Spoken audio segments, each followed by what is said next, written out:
Good morning mga pitkap. Mga pitkap, kumusta pala kayo? Pasensya na kayo dahil busy talaga tayo. Mga nakaraan busy tayo. Pero ngayon, balik na ulit tayo sa vlogging. Kasi ilang buwan na tayo din nakaka-upload dito sa YouTube channel natin na to. Dito sa channel natin na Neragbiz. Kasi alam nyo naman, dati 6 ang channel namin na manage natin. Pero ang good news ngayon, makaka-focus na tayo dito sa ating channel na to na Neragbiz. At siyempre, ito na lang ang ating i-maintain. Ngayon kasi ay last 4 na to. Last 4 ng madaling araw. Hindi ako masyadong makatulog na. Kaya ito, mag-uusap lang tayo. Ingay ng manok.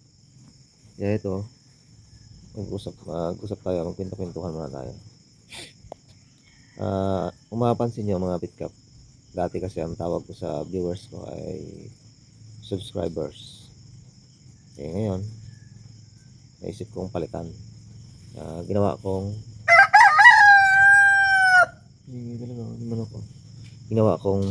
pitkap. May meaning kasi ang pitkap, kaya gusto kong siyang ipalit ko na tawag ko sa inyo.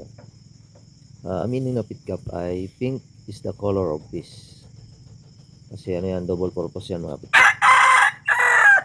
Ito na isang manok ko to. Double purpose yan mga pitkap. Kaya pitkap, kung sakaling mo magtagumpay itong ating pag-vlog na to, magtatayo rin tayo ng merch. Pitkap clothing na rin. So sa mga magiging solid fans natin, pwede kayong bumili ng merch natin na Pitkap clothing.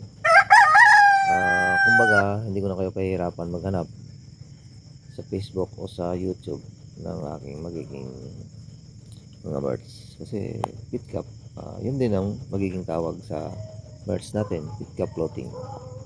Balang araw, kapag establish na tayo. Sa ibang lingwahe kasi may meaning naman yung pitkap. Alam niyo kung ano meaning ng mga pitkap? Sa lingwaheng Radik, ang meaning ng pitkap ay angel o anghel sa Tagalog. Kaya sana maging anghel ka. Sana maging anghel kayo mga pitkap. Ibig sabihin nun na magpakabait. Okay.